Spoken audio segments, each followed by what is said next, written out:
and a team of our friends who were building it as well. Largely I'd come down once a day and bellow at people and leave. But they did a fantastic job of the place. Yeah. And it's got a really nice kind of rural feel to it. You being the barn and all the open brickwork and that kind of stuff. So do you find that contributes to the atmosphere when people are recording? Yeah, it was all part of the vibe that we were going for, really, because most of our competition are in industrial units in fairly grim estates. At the time I was living out here, and we had plenty of people, because we were working as a management company first. Our clients would come over and they'd all remark on how conducive to writing it was out here. Yeah. So as a result, we thought, well, yeah, we'll build out here and take advantage of all the lovely surroundings. Yeah, it's lots of rolling fields, so plenty of places for bands to sort of kick back if they're between takes or whatever. Yeah, as well. I quite like the fact that you can see Jodrell Bank from the end of the road. The big dish gives the whole place a kind of Joe Meek vibe. You certainly play up to. And tell me a bit more about the analogue, because you do digital, don't you? But we do digital, yeah.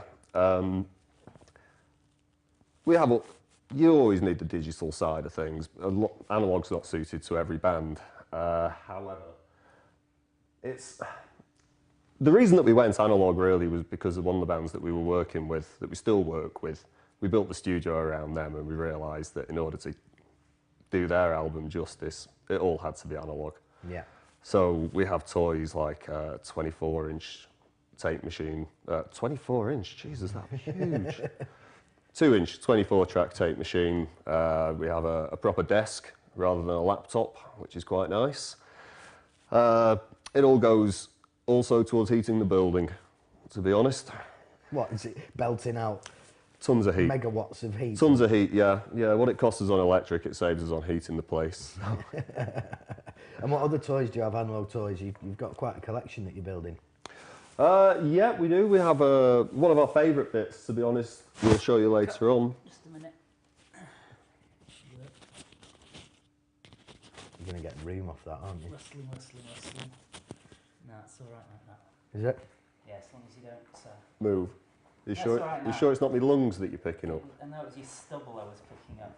There's you go. Knew I should have kept that beard. Okay, to ask that one again. So you've got a lot of different toys in here. You're building up quite a collection. We are, yeah. One of our favourite bits actually is an old tape delay machine that we'll show you shortly. It's a lovely piece of 1/4-inch tape and a load of playback heads. It sounds absolutely phenomenal. We've got the Hammond organ as well, which beautiful Leslie machine. Not particularly analogue, but certainly old school. We have a Victorian grand piano that we found. Nice. That you found? Well, say found. People tend to inherit these things and then they don't build houses big enough for them anymore. So we gave it a good home. Excellent. I believe it was Goebbels' piano. Goebbels? That's the rumour that I'm spreading. I'm sticking to it. Why not, exactly. So the kind of bands that you have here, how do they benefit from the kasbahn and the production and so on that you put with it? I think one of the things that bands are most pleased with working here, this is going to sound really quite unusual given the amount of kit in here, is the fact that you can get a full band in the control room. It's pretty vast. It's like a luxury apartment in there. Yeah. So there's more than enough space for people to come in. It's an incredibly creative environment. I think as well certainly, I don't know. Sorry, I wandered off there. It's all right, doesn't matter, it's fine. Creative environment. Why is it a creative environment, Dan? Relax, there's no sort of studio stuffiness to the place. All right, we'll go with that. I would say there's certainly no stuffiness to the environment here. It's very creative. Things just flow. I mean, you'll see from the walls. We even have an art exhibition on the go here. The studio was built for the Sons primarily, which is why it's got the analogue vibe to the place, really. The Det Records relationship came about because my business partner Dan is also involved in Det Records. He plays bass in the Bedlam Six, so we see them in here most of the time. Danny Mann, Like the Suns, is another act that who we manage.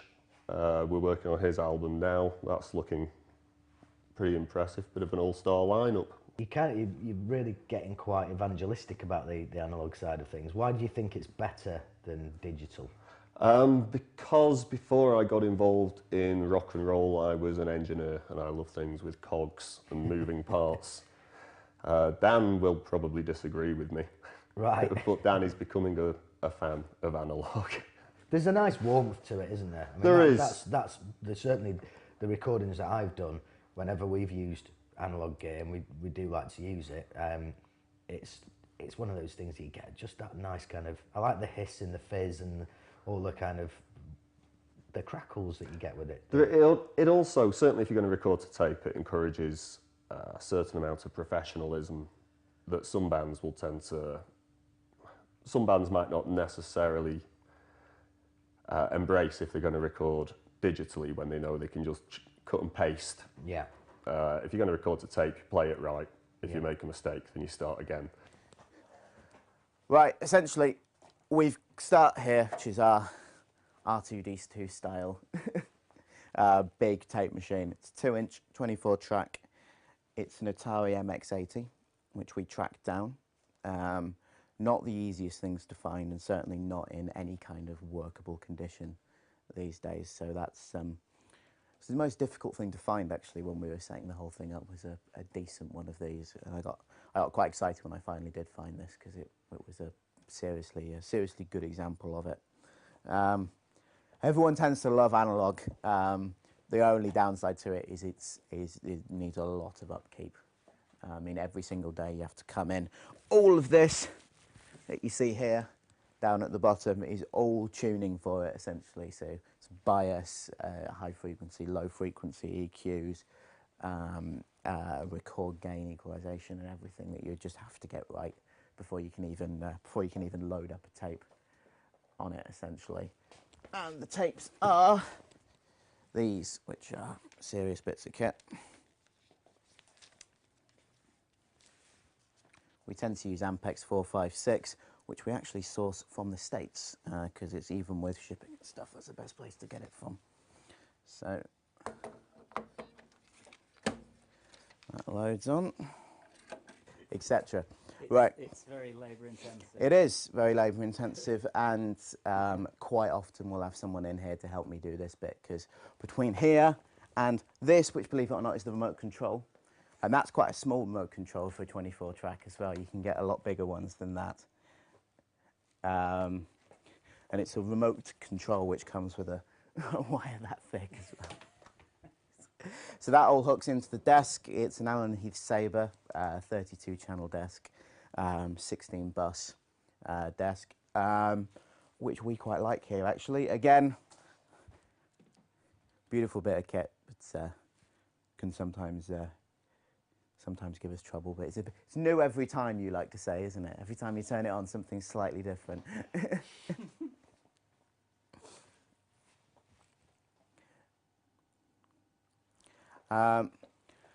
Essentially, you can work entirely from these two bits of kit, if you like, but we also have the compressors racked up here, digital interfaces as well, which is 24-track digital. 24-bit, 96 kilohertz on that as well, so really high quality. And we've got the compressors, reverb units, and the copycat down here, which is another bit of analog toys. That's a 1/4-inch tape. Essentially, records here, and depending on which one of these and the level of these, you've got literally the time it takes to go between the heads is the delay, and that feeds back onto the desk on any channel. So we can use that and the reverb as well.